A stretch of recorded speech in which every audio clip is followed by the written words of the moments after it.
For anyone out there who's ever made a challah, and many of you have or will make one with me soon, you know it's a careful balancing act. Just like these days between Rosh Hashanah and Yom Kippur, we carefully balance the ingredients of our lives, weaving together a story of our year. Braiding together the many strands of challah, I cannot help but think back to the sweetness we have shared, dancing and singing at B'nai Mitzvah, learning and questioning texts of Torah, and playing and growing each and every Sunday. Like the bit of salt added to the challah, we've also shared bitter moments of mourning and prayers for healing. Together we have woven a beautiful year, mixed with many wonderful laughs and tears, smiles and hugs. As Temple Emanu-El enters its 40th year, I cannot help but bless and be so grateful for our portion. Ashreinu ma tov chelkenu. How happy are we, how good is our lot. Somewhere between Tel Aviv and Jerusalem, just off Highway 1, the main thoroughfare between the two largest cities in Israel, is my Israel. When most people talk about living between Jerusalem and Tel Aviv, they mean the suburbs of either, or they're talking about the mindset that they have. A religious mindset, meaning Jerusalem, or a secular mindset, meaning Tel Aviv. When I tell most people that my Israel is a city called Ramleh, they either think I said Ramallah, the major city of the West Bank, or if they're familiar with some of the smaller cities in Israel, then they're surprised to see I don't have any visible scars. Ramleh shares a lot in common with a town, a city like Baltimore or Newark. Ramleh is a tough place. It's a working class city with salt of the earth kind of people. It's also an ancient city. Today, Ramleh is a mixed city. The demographics of the town break down just about the same as the state of Israel itself. About 80% of the population is Jewish, 16% is Arab Muslim, and 4% is Arab Christian. Ramleh isn't known for many positive traits, but I know it for something wonderful. Ramleh is the first place in Israel that I could truly call home. At the epicenter of Ramleh, in fact, along the ancient road between Jaffa, the coastal city, and Jerusalem, is the center of my Israel story. Tucked away off Herzl Street, the main drag through Ramleh, is a small restaurant called Samir's. As you might be able to guess from the name, Samir's is not a Jewish-owned restaurant. Samir Dabit, a Christian Arab, founded the restaurant in 1948, after his family fled Jaffa and settled in Ramleh the same year as Israel's War of Independence. Christian Arabs are a small demographic of the Arab world, a persecuted minority as well. As a minority population in Israel and practically everywhere else in the Arab world, the Christian Arab community often bridges the divide between the three major religions in the Middle East: Islam, Judaism, and Christianity. Samir's restaurant is famous nowadays, well, marginally famous on an Israel level, for making the best hummus in the entire world. That translates to hummus here in America. Like New York for pizza, Montreal for bagels, or Kansas City for barbecue, I'm not sure how Samir's does it, but it must be in the water. Just like the wells of ancient days when people would come together to gather in kibbutz, Samir's is a similar sort of watering hole. I met Samir and his son, Jalil, right after I graduated from the University of Maryland. In September of 2011, I moved to Israel at that time to be an English teacher for a city that had very few English speakers. Anyone who has been to Israel in the past 15 years can tell you that most of the places that you go Israelis speak better English than Americans speak Hebrew. In fact, even the best American Hebrew speakers will go to Tel Aviv, speak to Israelis in Hebrew, and the Israelis, will respond in perfect English. It can be maddening. I saw my work in Ramleh as a year of service to the Jewish people. I would share my American Jewish experience with them. I would help them learn English. And I would build a bridge between American Jewry and Israel. I also knew that I would gain so much from the relationships that I would build. My Jewish students, colleagues, and friends taught me so much about what it means to be Israeli and to live in the real Israel. Little did I know that the most impactful relationship would not be with my Jewish students or my Jewish colleagues, as enriching and profound as those truly were. The most meaningful relationship I had was with the David family, Samir and his son, Jalil, especially. I would walk into Samir's and it felt a lot like walking into home. Samir from the kitchen would greet me in Hebrew and Arabic, and his voice was like that of a mob boss. But I challenge you to find a kinder man than Samir. His son Jalil, just a little bit older than me, would greet me with a hug and a smile and the kind of conversation that comes from sincere caring. I've never seen a menu at the restaurant, though I know they exist.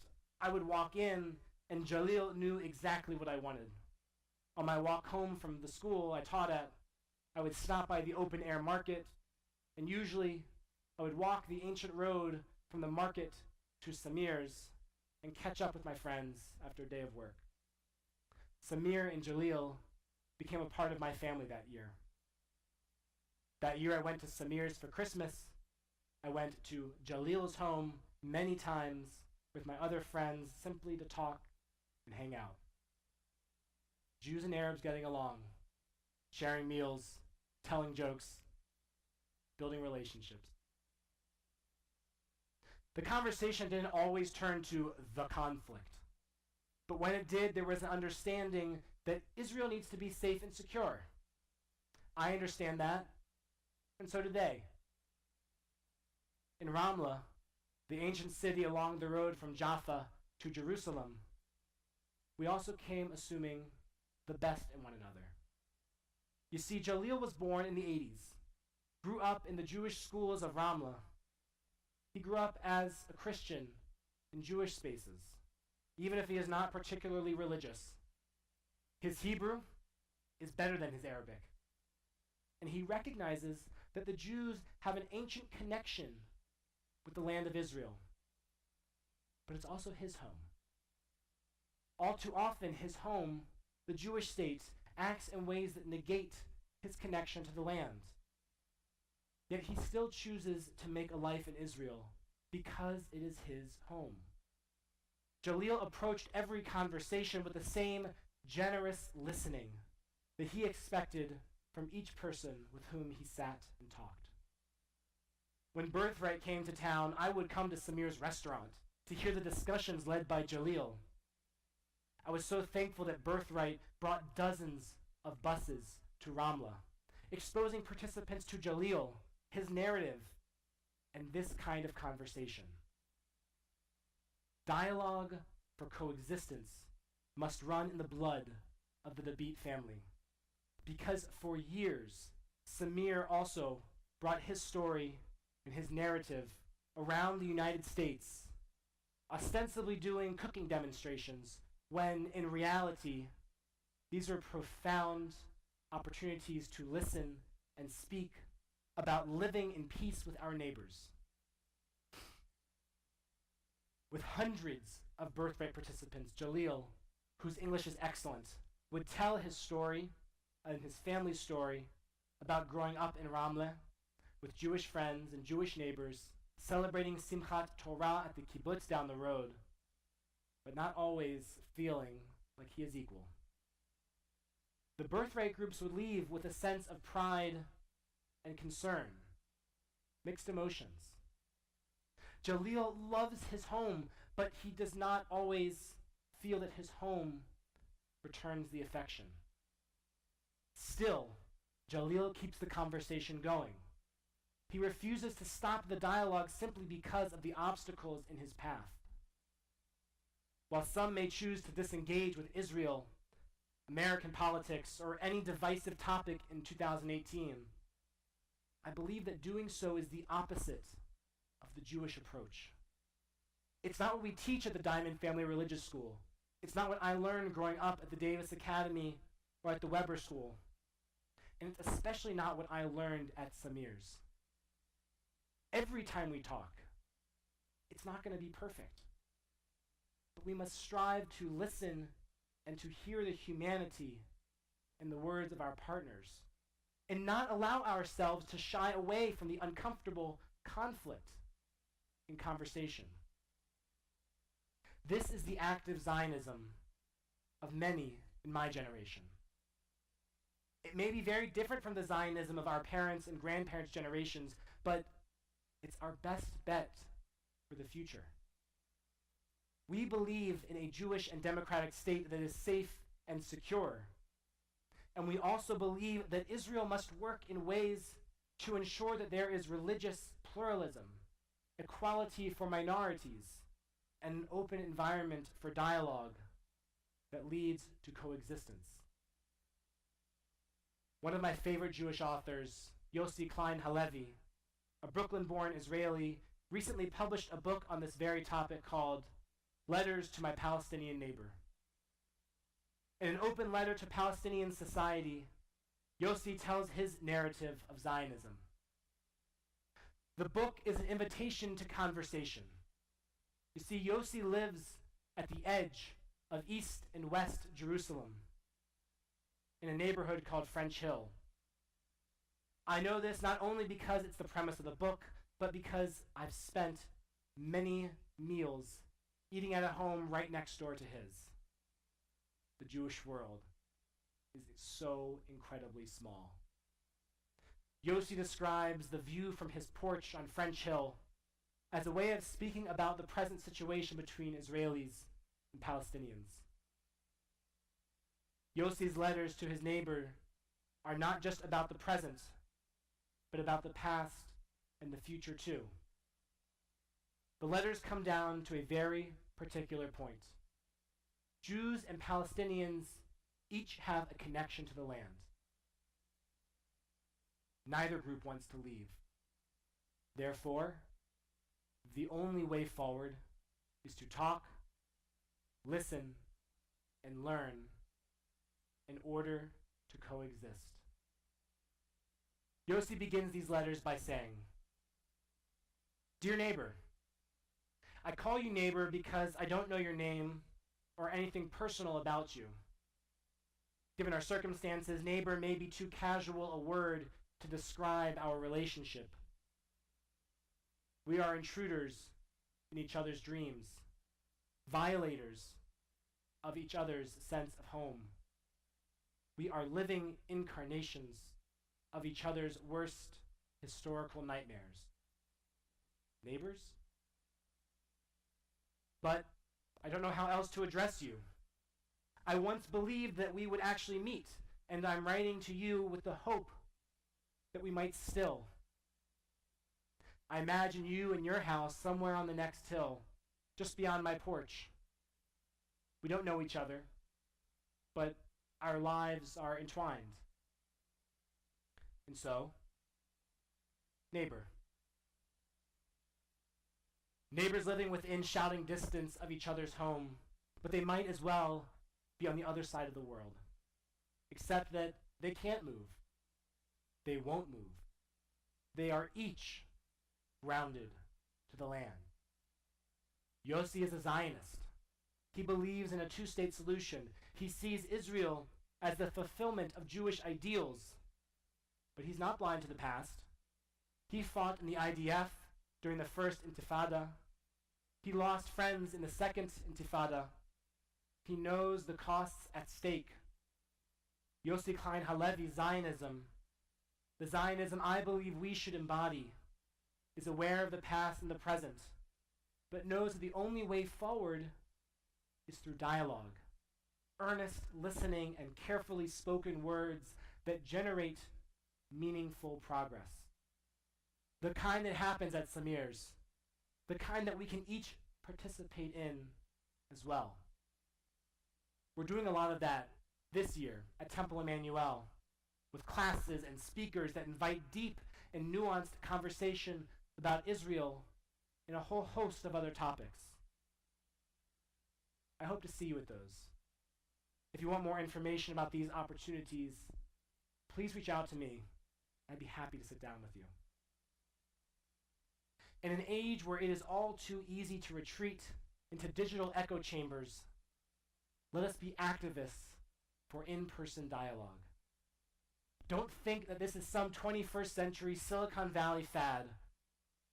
We're reclaiming a core tenet of Judaism, arguing with our enemies, making peace, and living together with our differences. Whether we prefer discourse, dialogue, or even argument, let's get down to what that really means. Listening and speaking with those with whom we disagree. The classic example in Jewish literature is the Talmud. To even look at a page of Talmud is to see generations upon generations of Jews engaged in earnest learning and open and fervent debate. Each page of Talmud is like an open letter to a neighbor. Not all neighbors in Talmud are friendly. This is life. This is the real world. In Israel, in America, ages ago, and to this very day. No two Jews exemplify this action of heated discussion better than Hillel and Shammai. Two polar opposites of Jewish action and belief. Hillel and Shammai did not agree on a single thing.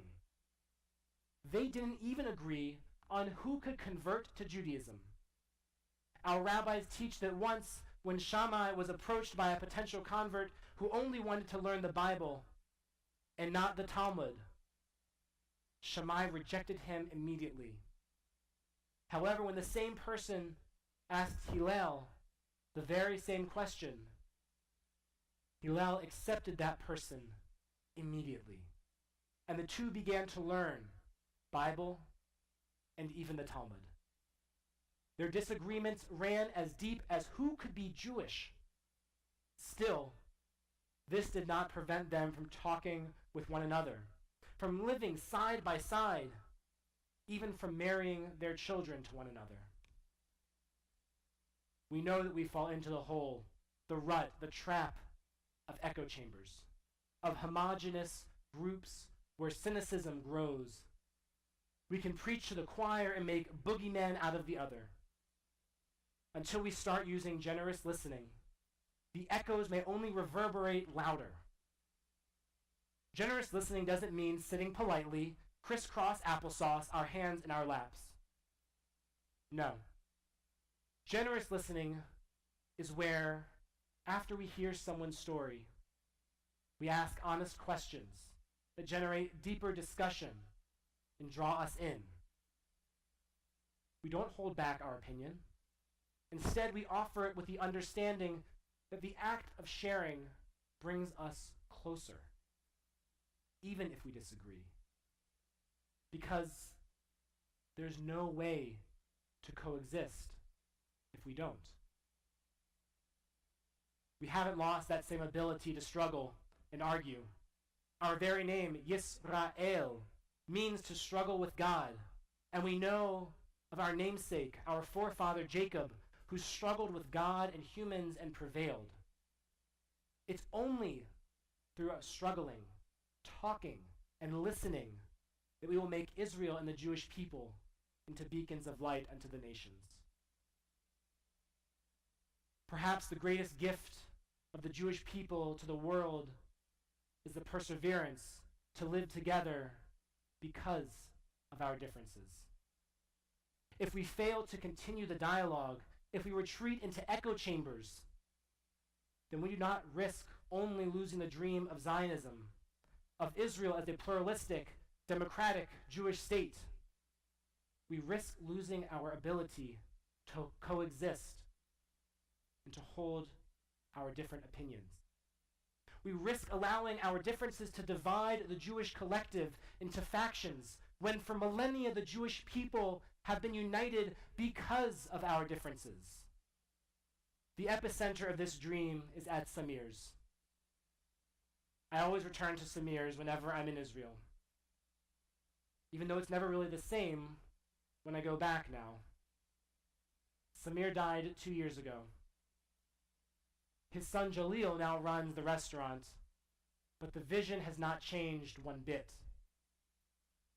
That is what gives me hope. Places like Ramleh, Samir's especially, places where TV cameras rarely visit, these are the reasons that we have to hope for a better future. Better doesn't mean easier. In fact, it will most likely be very hard. But I know that when we sit down to a meal, when we come hungry for understanding, then we will be filled with hope. In 5779, may we favor the hard, slow conversation that feeds understanding and hope. May we engage with those who seek to bring people together rather than polarize. May our dialogue at the water cooler or the Shabbat table generate relationships that lead to peace. A peace that does not mean everyone has a unanimous opinion, but a peace that comes with living our differences together when it comes to Israel, America, or Judaism. I lived it in Ramleh. I saw it at Samir's. If it's possible, in some small town somewhere between Jerusalem and Tel Aviv. And why can't it be possible here too? Gemar Chatima Tova, Shana Tova, Ken Yehi Ratzon. May it be God's will.